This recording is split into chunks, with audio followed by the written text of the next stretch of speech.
नमस्कार मित्रों, आज के इस वीडियो में एक बार फिर से आप सभी का बहुत-बहुत हार्दिक स्वागत है।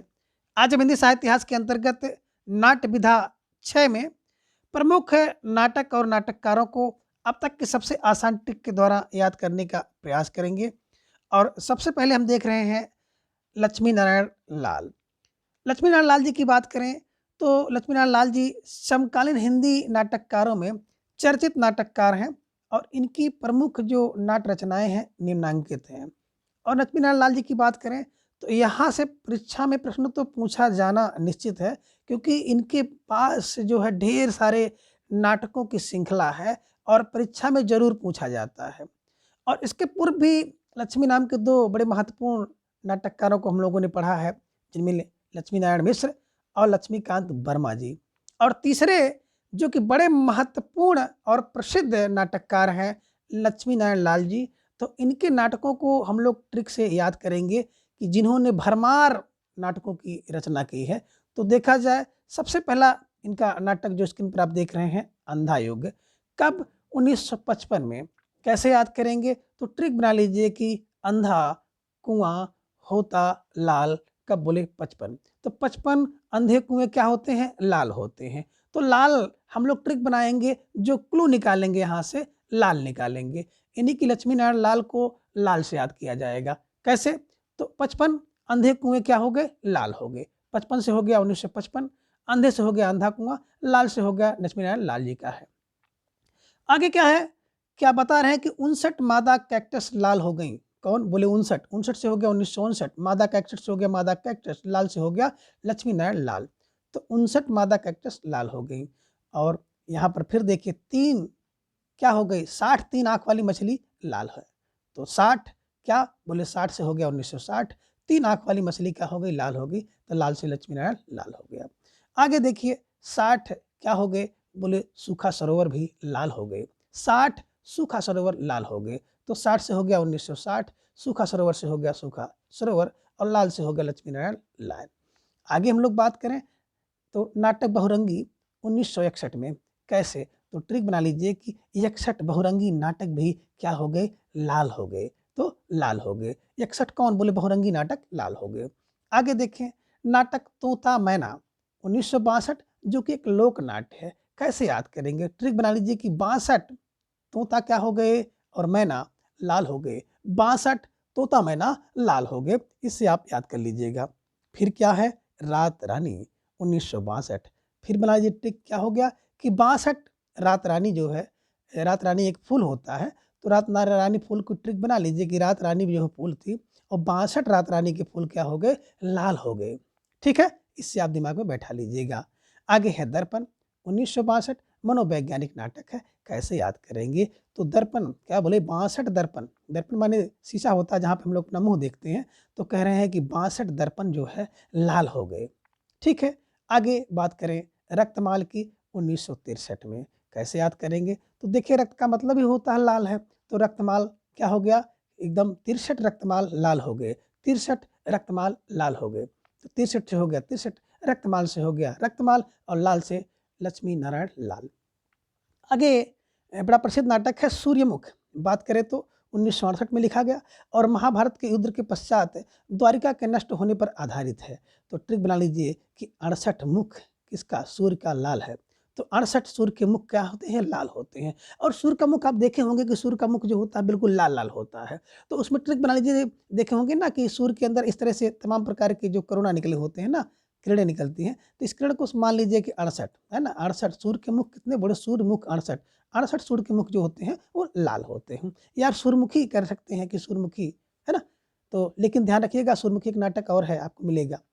आगे देखिए हम लोग बात करते हैं कलंकी। तो कलंकी क्या है, 1969 में लिखा गया और पौराणिक हिंदू मिथक पर आधारित है। तो क्या कर लीजिए, बता दीजिए कि 69 कलंकी का मुख लाल हुआ। 69 कौन है, कलंकियां हैं, जिन्होंने अपने क्या है स्वभाव आचरण व्यवहार से क्या किया है, पूरे कुल का वंश का खानदान में कलंक लगाया है। तो इस तरह से ट्रिक बना लीजिए कि 69 कलंकी का मुंह लाल हो गया। कोई व्यक्ति जब कोई कलंक काम करेगा तो उसे हम लोग कलंक कहेंगे कलंकी, और कलंकी का चेहरा जो है लाल हो जाता है, यानी कि उसके चेहरे से हवाइयाँ निकल जाती हैं। तो कलंकी का चेहरा क्या हो गया, लाल हो गया। कितने बोले 69 कलंकी का। आगे बात करें मिस्टर अभिमन्यु 1971 महाभारत के कथानक पर आधारित है। कैसे याद करेंगे? तो ट्रिक बना लीजिए क्या कि अभिमन्यु का चेहरा भी लाल हो गया। तो 71 में क्या सात सात एक साथ, सात एक साथ किसको? जब मन्नु रणभूमि में रहते हैं तो क्या देखते हैं कि सात एक जब सब लोग क्या करते हैं एक साथ सभी दिशाओं से मन्नु के ऊपर जुड़ जाते हैं युद्धभूमि में। आपको ये प्रसंग बहुत अच्छी तरह से पता है कि उन अभिमन्यु को कैसे मारा गया था।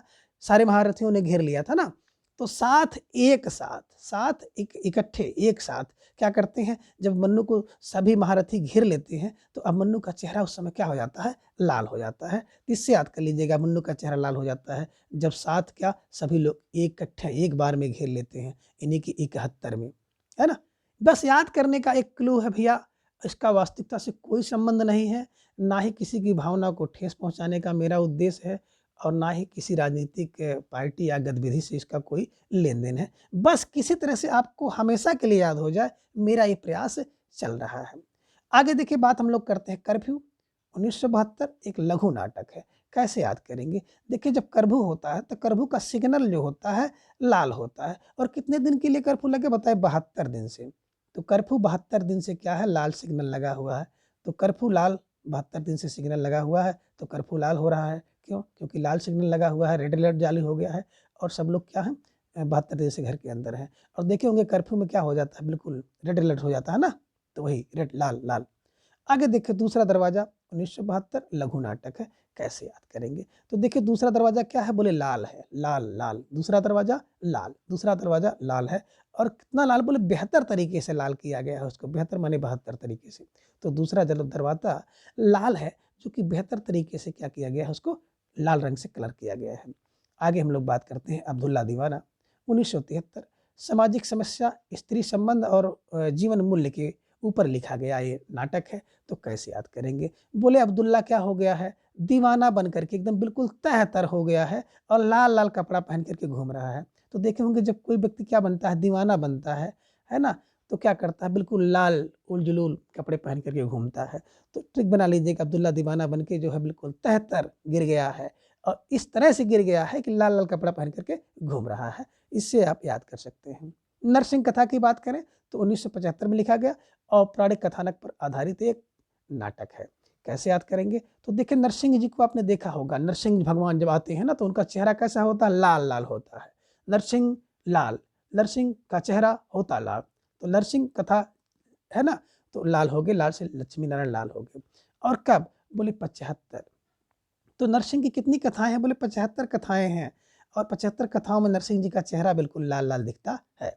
आगे व्यक्तिगत की बात करें तो हर व्यक्ति क्या है? व्यक्तिगत रूप से, है ना। 1975 सामाजिक समस्या स्त्री पुरुष पर आधारित है। तो व्यक्तिगत क्या होता है? हर व्यक्ति व्यक्तिगत रूप में क्या होता है? लाल हो जाता है। कब? जब 75 समस्या उसके ऊपर आ जाएंगी और स्त्री की समस्या भी आ जाएगी तो व्यक्तिगत रूप पर व्यक्ति का जो चेहरा है वो लाल हो जाता है, यानी कि उसके चेहरे की हवाइयाँ उड़ जाती हैं। वो क्या होता है? बिल्कुल अनमना सा रहता है। तो कर लीजिए कि व्यक्तिगत क्या होगा? जब सामाजिक समस्या आएगी, स्त्री पुरुष के संबंध की समस्या आएगी तो क्या हो जाएगा? सभी का भैया चेहरा जो है लाल हो जाता है, यानी कि व्यक्तिगत रूप से लाल हो जाता है। ऐसे मैंने कितने बोले 75 व्यक्तियों को देखा है जो कि व्यक्तिगत रूप पर क्या है? उनका चेहरा लाल होता है। आगे बात करें गुरु, तो गुरु 1976 में। तो कैसे ट्रिक बनाएंगे? देखिए, 76 गुरु के कितने? बोले 76 लाल। देखिए, जब कोई गुरु होता है ना तो अपने चेलों को निकालता है 10-20-100, तो ना, तो गुरु के कितने चेले? बोले 76 चेले लाल हैं। लाल कह सकते हैं, लाल बेटा भी कहा जाता है ना। तो गुरु अपने कितने? बोले 76 लाल, है ना। गुरु ने अपने गुर कितने? बोले 76 लाल को दे चुका है, यानी कि ऐसे लोगों को दिया है जिनकी संख्या 76 पहुंच गई है और अपने अपने फील्ड में वो लाल बन के चमक रहे हैं, सूर्य की तरह चमक रहे हैं। बस ऐसे दिमाग में बैठा लीजिए। अगला नाटक है यक्ष प्रश्न। बात करें तो 1976 में लिखा गया, महाभारत के कथानक पर आधारित है। और आपने देखा होगा कि यक्ष जो है जब क्या करते हैं, पांडव जी से प्रश्न करते हैं तो यक्ष के प्रश्न को सुन करके पांडवों के चेहरे बिल्कुल लाल हो जाते हैं। कितने प्रश्न? बोले 7-6 प्रश्न में।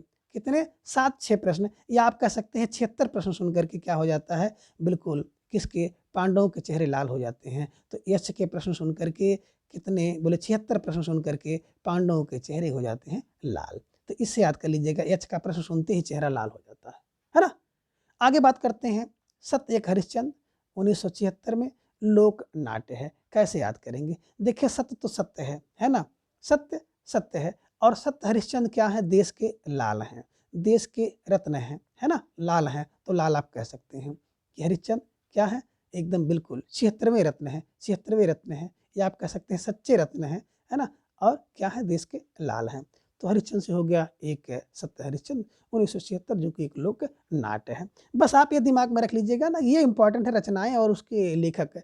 मेरे ख्याल से इनका जो सन इतना महत्वपूर्ण नहीं है, लेकिन अगर हम लोग इसको लगे हाथ देख लेते हैं तो कोई इसमें बुराई भी नहीं है। आगे बात करते हैं, गंगा माटी 1977 लोक भूमि से जुड़ा हुआ नाटक है, कैसे याद करेंगे। ट्रिक बना लीजिए, गंगा की माटी लाल होती है साथ साथ, है ना, गंगा की माटी जो है गंगा के साथ साथ चलती है और लाल होती है, ठीक है ना। तो गंगा की माटी कैसी होती है, बोले लाल होती है, तो गंगा से होगा गंगा माटी और लाल से होगा लक्ष्मीनारायण लाल। शगुन पंछी बात करें तो 1977 में साथ साथ आपने देखा होगा, शगुन पंछी एक पक्षी होता है जिसको कुछ लोग लिए रहते हैं और एक पत्र निकलवाते हैं। तो पत्र क्या करता है, जो पक्षी अपने चोंच से खींच के निकालती है तो उस पर कुछ लिखा होता है, उससे आपका शगुन बना बताते हैं। तो शगुन पक्षी कैसी होती है, तो शगुन पक्षी बोले लाल लाल होती है, शगुन पक्षी होती लाल, और क्या करती है, साथ साथ क्या करती है, पत्र निकाल के लाती है अपनी चोंच से निकाल करके। तो शगुन पक्षी लाल लाल होती है और क्या करती है, पत्र निकाल के लाती है। शगुन से हो गया शगुन पंछी, लाल से हो गया लक्ष्मीनारायण लाल जी का नाटक है। सब रंग मोहभंग साथ साथ लोक नाट्य शैली पर आश्रित अब्सर्ड नाटक है, जिसे हम लोग क्या कहते हैं, विसंगति नाटक। तो सब रंग मोहभंग कब, 1977 में, कैसे, देखिए जब क्या हो जाता है, सबसे मोह भंग हो जाता है ना, तो क्या हो जाता है, बिल्कुल चेहरा लाल लाल हो जाता है। तो क्या होता है, जब सब रंग भंग हो जाएगा तो उसके साथ साथ क्या होता है, चेहरा लाल लाल हो जाता है। तो लाल से होगा लक्ष्मीनारायण लाल, और सब रंग मोहभंग से हो जाएगा सब रंग मोहभंग। आगे बात करें पंचपुरुष की, तो 1978 में लोक भूमि से जुड़ा हुआ नाटक है, कैसे याद करेंगे। ट्रिक बना लीजिए, पंचपुरुष क्या करते हैं, बोले पंचपुरुष 78 भूमि पर क्या करते हैं, लाल लाल नाटक करते हैं। या आप कह सकते हैं कि पंच की भूमि क्या होती है, 78 है, 78 है, पंचपुरुष के पास 78 भूमि है, और भूमि कैसी है, लाल है। तो आप कह लीजिए कि पंचपुरुष की भूमि जो है वो लाल भूमि है, और कितनी है, 78 है। तो पंचपुरुष की 78 भूमि लाल है। आगे बात करें, राम की लड़ाई 1979 में होती है, 79 में। तो कैसे याद करेंगे, तो आप ट्रिक बना लीजिए कि राम की लड़ाई में बिल्कुल क्या हो गए, एकदम बिल्कुल भूमि जो है लाल लाल हो गई थी, लाल लाल हो गई थी, और 69 लोग क्या हो गए थे, बिल्कुल लाल हो गए थे। आपने देखा होगा जब राम की लड़ाई होती है ना, तो एक तरफ से लाल लाल बंदर, लाल लाल बंदर और लाल लाल रक्त की धारा बहती है। तो आप कह लीजिए कि राम की लड़ाई में बिल्कुल लाल लाल लाल लाल, ठीक है ना। आगे देखिए, बलराम की तीर्थ यात्रा की बात करें तो 1983 में। तो बलराम की जब तीर्थ यात्रा होती है तो क्या होते हैं, लोग लाल लाल झंडे लेकर के, है ना, झंडे किससे, लाल लाल लाल लाल झंडे लेकर के लोग टहलते हैं। तो आप कह लीजिए कि बलराम की तीर्थ यात्रा में क्या हो गया, 83 लोग लाल लाल झंडे लेकर चल रहे थे, यात्रा में शामिल हुए थे। आगे बात करें कजरीबन की 1980 में, तो कैसे याद करेंगे, बिल्कुल कजरीबन एकदम बिल्कुल लाल लाल दिख रहा है, क्यों दिख रहा है, उसमें लाल लाल फूल होंगे, है ना। तो कितने फूल बताए, 80 प्रकार के फूल से कजरीबन क्या है, बिल्कुल लाल लाल दिख रहा है। 80 प्रकार के फूलों से कजरीबन लाल लाल दिख रहा है। तो 80 से हो गया 1980, फूलों से लाल लाल, तो लाल से हो गया लक्ष्मीनारायण लाल, और कजरीबन से कजरीबन हो गया।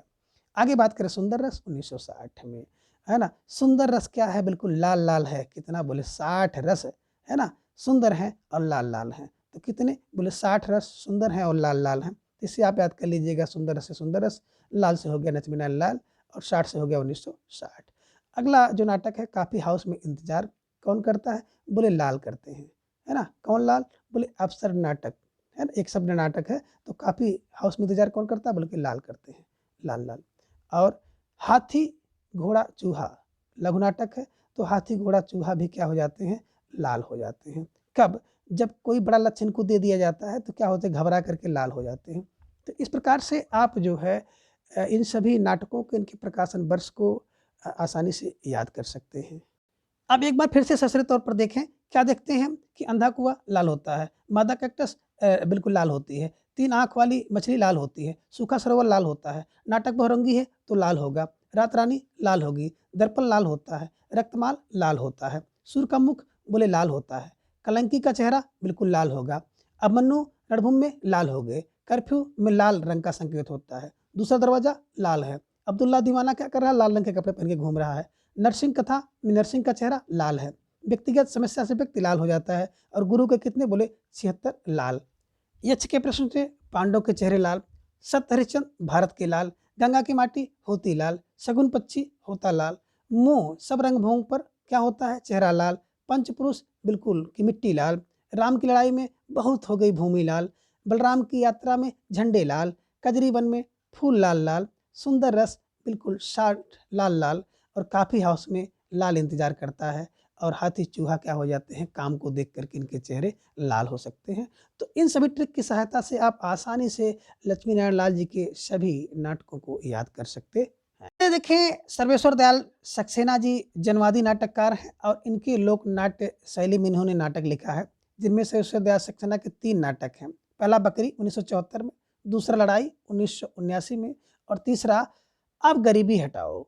इसे कैसे याद करेंगे? तो देखिए, सर्वेश्वर कह रहे हैं क्या कि बकरी के लिए लड़ाई अब हटाओ, यानी कि बकरी के लिए कुछ लोग लड़ रहे थे कि उनकी बकरी ने किसी की खेत उत खा लिया होगा, तो उसके लिए लड़ाई हो रही थी। तो सर्वेश्वर जी आते हैं और कहते हैं कि भई देखो, अब क्या करो, बकरी की लड़ाई मत करो।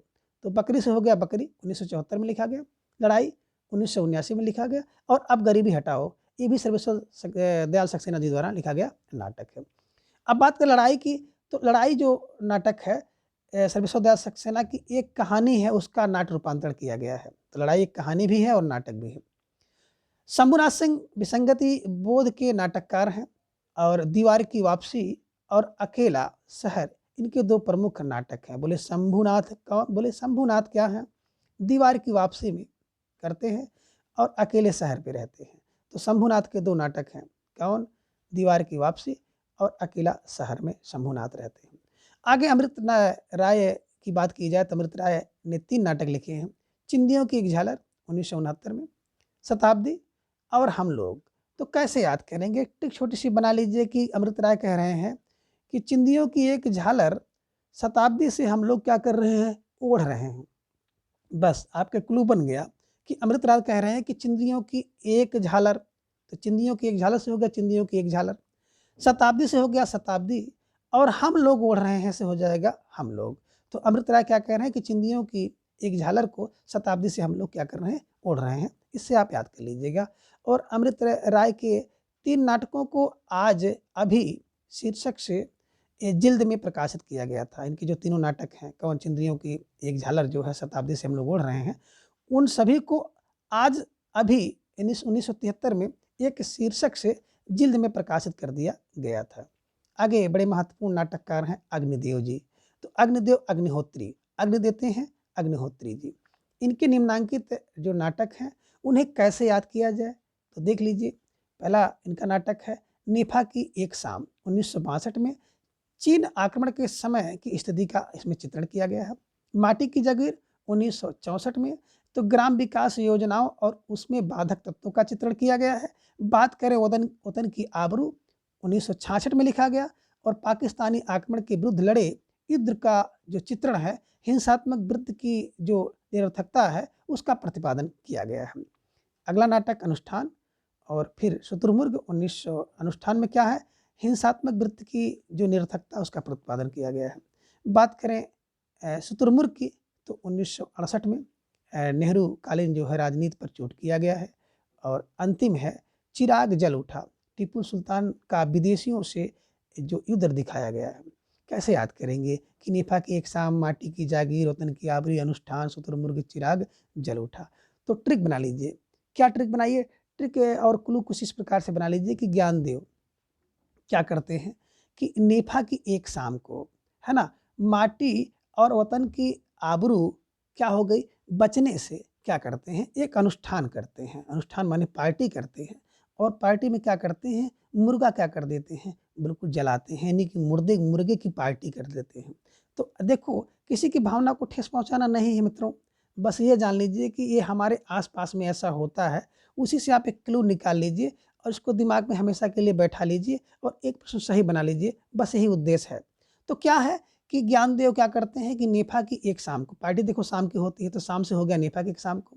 माटी की जागीर, माटी की जागीर मतलब जब देश की जागीर बच जाती है तो उसके लिए, और वतन की आबरू वतन की इज्जत भी बच गई। तो क्या करते हैं, एक अनुष्ठान करते हैं, पार्टी करते हैं, और पार्टी में शुतुरमुर्ग को, मुर्ग कलीजी मुर्गा क्या करते हैं, जला दिया जाता है, यानी कि मुर्गा को खिलाते हैं, पकाते हैं, यानी कि मुर्गे का भोज आप कह सकते हैं, एक तरह से कर देते हैं। तो ज्ञानदेव नेफा की शाम क्या करते हैं, माटी और वतन की आबरू के अनुष्ठान में शुतुरमुर्ग का क्या कर देते हैं, जला देते हैं, शुतुरमुर्ग जलाते हैं। तो इस ट्रिक से आप इसको आसानी से याद कर सकते हैं। अब आगे देखें, अनुष्ठान की बात करें तो अनुष्ठान नाटक को मानव की दिव्य भ्रांति यात्रा का नाटक भी कहा जाता है ना। और शुतुरमुर्ग क्या है, समसामयिक प्रतीकात्मक एवं प्रयोगात्मक में ज्ञानदेव अग्निहोत्री का प्रथम सार्थक नाटक है। बात करें शुतुरमुर्ग को तो राजनीतिक फैंटेसी या सामाजिक राजनीतिक फार्स भी कहा जाता है। आगे रेवती शरण के कुछ नाटक हैं जिन्हें हम लोग देखेंगे। अब रेवती शरण के नाटक चिराग की लौ, अपनी धरती, अंधेरे का बेटा, ना धर्म ना ईमान और दीपशिखा। तो देखें, चिराग की लौ 1962 में, अपनी धरती 1963 में, अंधेरे का बेटा 1969 में, ना धर्म ना ईमान 1970 में, और दीपशिखा 1973 में रेवती शरण शर्मा जी ने लिखा है। तो कैसे याद करेंगे, देखिए चिराग की लौ क्या होती है, अपनी धरती के लिए होती है, और अंधेरे का बेटा जो है क्या करता है, ना धर्म के ना ईमान के काम आता है, और दीपशिखा सबके काम आती है। तो इसको थोड़ा सा आप लोग देख लीजिएगा, चिराग अपना रेवती शरण बताते हैं, अपनी धरती रेवती शरण बता रहे हैं, अंधेरे में बेटा उनका रेवती शरण का है, ना धर्म ना ईमान रेवती शरण का, और दीपशिखा रेवती शरण शर्मा का। इससे आप याद कर लीजिएगा। अगले जो नाटककार हैं राजेंद्र कुमार शर्मा, एक स्वदेशवादी नाटककार हैं, और इनके नाटक निम्न हैं, जिनमें रेत की दीवार, अपनी कमाई और नीलाम घर, है ना। कैसे याद करेंगे, देखिए कोई राजेंद्र नाम के व्यक्ति हैं, क्या करते हैं, रेत की दीवार बनाते हैं अपनी कमाई से, और उसको क्या कर देते हैं, फिर नीलाम घर कर देते हैं। इन्हीं की रेत की कमाई से, रेत की अपनी कमाई से घर बनाकर नीलाम कर देते हैं। कौन, बोले राजेंद्र कुमार रेत बेच करके अपनी कमाई करते हैं, घर बनाते हैं, और उसको फिर नीलाम कर देते हैं। तो बस ऐसे ट्रिक बना लीजिएगा कि कोई राजेंद्र कुमार हैं, क्या करते हैं, रेत बेचते हैं, उससे कमाई करते हैं, और जो घर बनता है उसको नीलाम कर देते हैं। तो अपनी कमाई की बात करें, पंजाब सरकार द्वारा इस पे पुरस्कार भी दिया गया है ना, राजेंद्र जी की बात करें तो राजेंद्र कुमार शर्मा जी को। अब अगले नाटककार और बड़े प्रसिद्ध नाटककार हैं सुरेंद्र वर्मा जी, और सुरेंद्र वर्मा जी के जो नाटक हैं वो निम्नलिखित हैं, और सुरेंद्र वर्मा जी के नाटक से प्रश्न जो है प्राय परीक्षाओं में पूछा जाता है, इसलिए इन्हें ट्रिक की सहायता से आप जरूर याद कर लें। तो पहला नाटक है द्रौपदी, 1972 में महाभारत कालीन द्रौपदी का मिथकीय रूप में चित्रण किया गया है। दूसरा है सेतुबंध, 1972 में संस्कृत भाषा के वाकाटक नरेश प्रवर सेन द्वितीय कृति जो है सेतुबंध पर आधारित है, यानी कि प्रवर सेन की एक रचना है, क्या, सेतुबंध, उस पर आधारित है, जो कि संस्कृत में लिखा गया है। तीसरा नाटक है नायक खलनायक, 1972 में। तो नायक खलनायक विदूषक 1972 में दुष्यंत और शकुंतला के आचरण पर आधारित है। बात करें चौथे नाटक की, तो सूर्य की अंतिम किरण से सूर्य की पहली किरण, कभी कभी इसको घुमा के पूछ लेता है, सूर्य की पहली किरण से अंतिम किरण दे देता है, तो सूर्य की पहली किरण से अंतिम किरण नहीं, बल्कि सूर्य की अंतिम किरण से पहली किरण नाटक है सुरेंद्र वर्मा जी का, 1975 में लिखा गया। इसमें नारित्व की सार्थकता की तलाश की गई है ना। आगे देखा जाए, आठवां सर्ग 1976 में कालिदास कुमार संभव महाकाव्य के 8वें सर्ग पर आधारित है। तो 8वां सर्ग कालिदास कुमार संभव के 8वें सर्ग पर आधारित है, और 1976 में इसको लिखा गया था। छठा है छोटे सैयद बड़े सैयद, 1982 में मुगल सम्राट मोहम्मद शाह के समय लिखा गया। आगे फिर है एक दूनी एक, 1987 में, शकुंतला की अंगूठी 1990 में, अभिज्ञान शकुंतलम नाटक की जो पुनर्निर्मित है। और बात करें नौवां और अंतिम नाटक इनका है कैद ए हयात, 1993 में, मिर्जा गालिब के जीवन पर आधारित है। तो अब इन सभी नाटकों को और इनके प्रकाशन वर्ष को कैसे याद किया जाए, तो थोड़ा सा कठिन काम हो जाता है। तो देखिए सबसे पहले द्रौपदी क्या है, बेहतर होती है ना, महाभारत की पात्र बड़े बेहतर पात्रा है। सेतु बेहतर बनाइए, यानी 72। खलनायक बिल्कुल बेहतर होता है, अपनी अपनी, है ना, नायक बेहतर होता है और खलनायक भी बेहतर होता है। सूर्य की अंतिम किरण 75 होती है। बात करें 8वां सर्ग 76 में लिखा गया। छोटे सैयद 82 साल के हैं। एक दूनी एक बोले सत्ता के लिए 87 हो गया, अंगूठी 90 की थी, और कैद कितने, बोले 93 लोग कैद में हैं। तो इससे आप ये जो इनके सनों को याद कर लीजिएगा। और कभी कभी ये पूछ लेता है कि मतलब इन सभी नाटकों का क्रम किस प्रकार से है। तो क्रम के लिए आप एक क्लू बनाइए कि सुरेंद्र, सुरेंद्र को आप इंद्र भी कह सकते हैं। तो सुरेंद्र क्या करते हैं, इंद्र द्रौपदी से, द्रौपदी यहाँ पे हो गया, से हो गया से, क्या कहते हैं, नायक सूर्य के 8वें, है ना, कौन, बोले सुरेंद्र क्या कर रहे हैं, सुरेंद्र द्रौपदी से नायक सूर्य के 8वें सर्ग के छोटे से भाग, छोटे से, तो छोटे से हो गया, छोटे से भाग से एक दूनी एक अंगूठी क्या हो जाती है, प्राप्त होती है। अब देखिए बता दिया सुरेंद्र ने किसको, सुरेंद्र ने क्या हो गया, सुरेंद्र ने द्रौपदी से नायक सूर्य के 8वें सर्ग के छोटे से भाग से एक दूनी एक होकर क्या होता है, अंगूठी प्राप्त होती है। ट्रिक बन गया। कौन, बोले सुरेंद्र से हो गया सुरेंद्र वर्मा के नाटक, द्रौपदी से हो गया द्रौपदी, से हो गया सेतुबंध, नायक को नायक से हो गया नायक खलनायक विदूषक, सूर्य की अंतिम, है ना, सूर्य से हो गया सूर्य की अंतिम किरण से, है ना, सूर्य की पहली किरण तक, और 8वां सर्ग से हो गया 8वां सर्ग, से हो गया सैयद, छोटे सैयद बड़े सैयद, और एक दूनी एक होकर के, एक दूनी एक होकर के क्या हो जाता है, अंगूठी क्या हो जाती है, प्राप्त हो जाती है। तो अंगूठी से हो गया शकुंतला की अंगूठी, अब प्राप्त से हो गया कैद ए हयात। तो इस प्रकार से आप इसके क्रम को देख सकते हैं। क्या कि सुरेंद्र ने द्रौपदी से कहा कि सुरेंद्र ने द्रौपदी से कौन नायक किसके बारे में, सूर्य के 8वें सर्ग के बारे में बताया कि उससे क्या हो जाता है, एक दूनी एक होकर के अंगूठी प्राप्त होती है। तो इस प्रकार से आप इनको आसानी से याद कर सकते हैं। अब 8वें सर्ग जो नाटक है प्रथम बार हत्या शीर्षक से कथा पत्रिका में प्रकाशित किया गया था। 8वें सर्ग का सबसे पहले प्रकाशन जो है कथा पत्रिका में हत्या शीर्षक से किया गया था।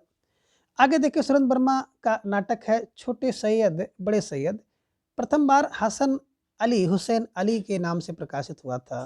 क्या हुआ था, हसन अली हुसैन अली, सबसे पहले छोटे सैयद बड़े सैयद का।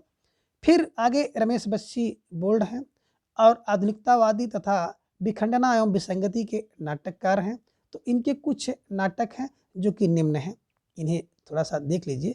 तो रमेश बच्ची के नाटक कौन कौन से हैं, एक देवयानी का कहना है 1972 में, तीसरा हाथी 1975 में, बामाचार 1977 में, यादव के घर और कसे हुए तार 1989 में लिखा गया है।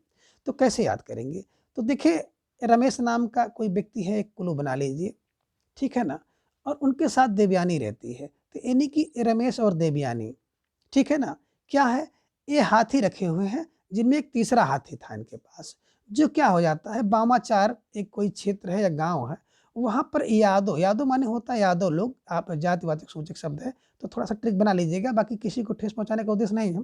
तो यादव के घर क्या कर लेते हैं, कसे हुए तार से उसको जो है बांध लेते हैं। बस ट्रिक बन गई कि रमेश और देवयानी के तीसरे हाथी को क्या करते हैं, बामाचार के यादव क्या करते हैं, कसे हुए तार से बांध देते हैं। यानी कि भाई देखिए जब कोई हाथी होगा और भागेगा तो किसी गांव में जाएगा ही, और जब किसी गांव में जाएगा तो कुछ साहसी लोग जुट करके उसको बांध देते हैं। तो बस यही क्लू बन गया कि रमेश और देवयानी की जो तीसरी हाथी थी वो बामाचार गांव में चली गई, तो बामाचार गांव के जो यादव लोग थे उसको तार से कस के बांध देते हैं। बस इसी क्लू की सहायता से आप इसको याद कर लीजिएगा, जिंदगी में नहीं भूलेगा, ठीक है। और इस ट्रिक का अन्यत्र कोई अर्थ मत आप लोग लीजिएगा। आगे बात करें हम लोग, हबीबुल्ला एक व्यंग नाटककार के रूप में प्रसिद्ध हैं और इनके प्रकाशित नाटक निम्नांकित हैं। कैसे देखेंगे, तो पहला नाटक है उलझी आकृतियां 1973 में। इसका आधार और विषय क्या है कि पैसे को सामाजिक प्रतिष्ठा दिखा करके यथार्थ का चित्रण किया गया है। तो उलझी आकृतियां उलझती हैं कब, बोले बिल्कुल तह तक उलझती हैं। देखो भाई ये बात सत्य है कि जब पतंग उलझती है और चाहे जिंदगी उलझती है तो बिल्कुल पूरी तरह से उलझ जाती है और सुलझने का नाम नहीं लेती है। लेकिन जब जिंदगी सुलझती है, जैसे पतंग सुलझती है वैसे ज़िंदगी भी सुलझ जाती है। और आप लोग भी तैयारी कर रहे हैं तो निश्चित रूप से ज़िंदगी उलझी हुई है, लेकिन जब आप तैयारी कर लेंगे, अच्छी सी नौकरी मिल जाएगी तो आपकी ज़िंदगी बिल्कुल सुलझ जाएगी। तो निश्चित रूप से क्या होता है, उलझती है ज़िंदगी तो बिल्कुल तह तर उलझ जाती है और पैसे को सामाजिक प्रतिष्ठा दिखाकर यथार्थ का चित्र। अब हबीबुल्ला का दूसरा जो नाटक है दरिंदे, 1975 में लिखा गया है। इसमें सब मनुष्य के भीतर के जो पशु का चित्रण है। अगले जो नाटक की बात करें तो उत्तर उर्वशी है, 1979 में लिखा गया है, हबीबुल्लाह द्वारा लिखा गया है। और हर वार 1986 में लिखा गया है। तो अब इन सभी को कैसे याद करें? तो देखिए, ट्रिक आपको थोड़ा-सा बनाना पड़ेगा कि क्या है। हबीबुल्लाह की बात अगर आप करें तो हबीबुल्लाह क्या करते हैं, है ना? तो 73 में उलझती है आकृति सबकी, 73 उधर उलझ जाती है। समाज में अगर बात करें दरिंदे की तो 75 दरिंदे होते हैं। उत्तर क्या है, 79 उत्तर उर्वशी ने दे दिया था। हर बार क्या होता है, 86 बार होता है, 86 है ना? 86 बार हर बार। तो इसको आपने देखा। और कभी-कभी इसका क्रम पूछ लिया जाता है या इसे कैसे याद करें, तो आप लोग थोड़ा-सा ट्रिक बना लीजिएगा कि क्या होता है, हबीब को हम लोग अजीब कह लेते हैं, हबीब को हम लोग अजीब कह देते हैं। तो किसी की आकृति हम लोग को देखते हैं और आकृति उलझी होती है, बड़ा अजीब दिखता है। तो अजीब कौन होता है, जिसकी उलझी आकृति होती है वो बड़ा अजीब दिखता है। दूसरा कौन, जो दरिंदा होता है। भाई देखो, दरिंदा भी क्या होता है, बहुत अजीब दिखता है। अजीब को हबीब कर लीजिएगा। और उत्तर उर्वशी, उर्वशी का उत्तर भी बड़ा अजीब होता है। कब, बोले हर बार, है ना? तो हर बार जो अजीब होता है। अजीब क्या है, बोले किसी की जो अगर आकृति उलझी हो तो बड़ी अजीब दिखती है। कोई दरिंदा हो तो दरिंदा भी बड़ा अजीब दिखता है। और उर्वशी का उत्तर जब मिलता है, यानी कि बहुत ऐसा उत्तर देती हैं कि उत्तर भी क्या होता है, बड़ा अजीब होता है। अजीब को हबीब कर लीजिएगा। और हर बार क्या होता है, अजीब होता है। तो इस प्रकार से आप इसको याद कर सकते हैं कि उलझी आकृति अजीब होती है, दरिंदे अजीब होते हैं, उर्वशी का उत्तर अजीब होता है और हर बार अजीब होता है। और ट्रिक बनाइएगा कैसे, अगर इनका क्रम पूछ ले तो ट्रिक बना लीजिएगा कि उलझी हुई आकृतियों है और दरिंदे का उत्तर है, उलझी हुई आकृति वाले दरिंदे का उत्तर उर्वशी हर बार देती हूँ। क्या, कि उलझी हुई आकृति वाले दरिंदे का उत्तर उर्वशी हर बार देती हैं। उलझी हुई आकृति वाले दरिंदे का उत्तर उर्वशी हर बार देती है। इसे आप याद कर लीजिएगा, इनका क्रम हो जाएगा। अब हबीबुल्लाह की बता रहे हैं कि उलझी आकृतियों में 3 नाटक है, जिनमें समय संदर्भ, एक और युद्ध और उलझी आकृतियाँ। तो उलझी आकृतियाँ 3 प्रकार से उलझी हैं। एक तो समय में उलझती है, समय संदर्भ में, युद्ध में उलझ जाती है और आकृति उलझी होती है तो वो होती ही है। तो इस तरह से आप इसको दिमाग में रख लीजिएगा। आगे बात करें, सन 1974 में प्रकाशित एक नाटक है जिसका नाम है अमृतपुत्र। सत्यव्रत सिन्हा की एक विसंगति नाटक है और इनका एकमात्र नाट्यकृत है। तो सत्यव्रत सिन्हा की अमृतपुत्र, अमृतपुत्र किसका, बोले सत्यव्रत सिन्हा, शत्रुघ्न सिन्हा कर लीजिए। शत्रुघ्न सिन्हा को क्या होगा, बोले अमृत पुत्र। तो सत्यव्रत सिन्हा अमृत पुत्र, ऐसे याद कर लीजिएगा। आगे विपिन कुमार अग्रवाल को कुछ विद्वान कहते हैं कि हिंदी में विसंगति बोध के नाटकों के आरंभकर्ता के रूप में स्वीकार किया है इनको, कुछ जो है ना। तो विपिन कुमार अग्रवाल जी की बात करें तो इनके 3 नाटक हैं जो कि अब्जर्व नाटक हैं। अब्जर्व नाटक को आप कहते हैं कि विसंगति नाटक हैं। किसके, बोले विपिन कुमार के। कितने, बोले 3 हैं। तो 3 से हो गया, 3 अपाहिज पहला इनका नाटक है ना, जो सर्वप्रथम जो है कल्पना पत्रिका में 1960 में क्या प्रकाशित होता है। दूसरा लोटन है 1974 में और तीसरा है खोए हुए की तलाश। अब कैसे याद करेंगे, तो देखिए विपिन को हम लोग कहते हैं, विपिन माने होता है जंगल। तो जंगल में क्या होता है, 3 अपाहिज खो जाते हैं। अपाहिज जान ही रहे हो, इसे दिव्यांग। तो 3 अपाहिज खो जाते हैं। तो उनको खोजने के लिए क्या हो जाता है, लोटन कह सकते हो या आप कह सकते हो कि लालटेन लेकर के क्या हो जाता है, तलाश की जाती है। तो आप कह सकते हैं कि विपिन में 3 अपाहिज की लालटेन लेके तलाश किया जा रहा है। तो विपिन से हो गया विपिन कुमार, 3 से हो गया 3 अपाहिज, लोटन से हो जाएगा लालटेन लेकर, है ना। और खोए हुए की तलाश से हो गया, तलाश से हो जाएगा खोए हुए की तलाश की जा रही है। तो आप क्या कर सकते हैं कि विपिन क्या करते हैं, है ना, 3 अपाहिज की लालटेन लेकर के तलाश करते हैं। तो आप ये भी कर सकते हैं और ये भी कह सकते हैं कि विपिन में 3 अपाहिज की लालटेन लेकर तलाश की जा रही है। जैसे आपके दिमाग में बैठ जाए उसी तरह से आप इसको बैठा लीजिए। आगे हम लोग बात करते हैं सुशील कुमार सिंह, जो कि एक राजनीतिक नाटककार के रूप में बहुत प्रसिद्ध हैं और इनके प्रमुख नाटक इस प्रकार से हैं। पहला नाटक है सिंहासन खाली है 1974 में। दूसरा बापू की हत्या 1000वीं बार। तीसरा है अंधेरे की राही और चौथा है नागपास। पांचवा है चारों, है ना, 4 यारों का यार। कैसे याद करेंगे, तो देखिए सिंहासन खाली है 74 में लिखा गया। बापू की हत्या 1000 बार होती है, अंधेरे के राही होते हैं, नागपास और 4 यारों का यार। तो देखिए क्लू बना लीजिए क्या, सुशील, है ना। सुशील क्या है, तो एक ट्रिक बना लीजिए कि सुशील क्या है। तो सुशील ने क्या किया, सिंहासन के लिए ट्रिक बना लीजिए कि सिंहासन के लिए, हालांकि ऐसा नहीं कुछ है, लेकिन एक ट्रिक बना लीजिए। सुशील ने क्या किया, सिंहासन के लिए क्या कर दिया, हत्या कर दिया। किसकी, बोले बापू की। तो ट्रिक है भाई, किसी की भावना को ठेस ना पहुंचे, मैं बार बार बता रहा हूँ। तो सुशील कुमार ने क्या किया कि सिंहासन के लिए बापू की हत्या कर दिया, अपने बापू की, अपने पिता की, या कोई बापू होंगे उनकी हत्या कर दिया, ठीक है ना। तो क्या हो गया, तो अंधेरे राह से भागना चाह रहा था कि अंधेरे राह से भाग जाए, लेकिन क्या हो जाता है, तभी नागपाश, यानी कि चारों तरफ से नाग जो है चारों ओर से आकर के उसको घेर लेते हैं। तो 4 से हो गया चारों यारों का यार, नागपाश से हो गया नागपाश, अंधेरे से हो गया अंधेरे के राही, बापू की हत्या से हो गया बापू की हत्या हजारवीं बार, और सिंहासन खाली है तो सिंहासन के लिए सुशील से हो गया सुशील। अब बताइए, आप इतनी अच्छी ट्रिक है ना। अब आप इसको अंत मत ले लीजिएगा। तो सुशील क्या करते हैं, सिंहासन के लिए, किसको, बापू की हत्या करके अंधेरे के राह से भागना चाहते हैं, तो क्या हो जाते हैं, नाग चारों ओर से आकर उनको घेर लेते हैं। बस इसी क्लू की सहायता से आप इसको याद कर लीजिएगा। इस प्रकार इन सभी ट्रिक की सहायता से आप इन सभी नाटक और नाटककारों को इन ट्रिक की सहायता से आसानी से याद कर सकते हैं। तो आज के इस वीडियो में बस इतना। अगले वीडियो में हम इसके अगले भाग के बारे में जानेंगे। तब तक के लिए धन्यवाद, नमस्कार।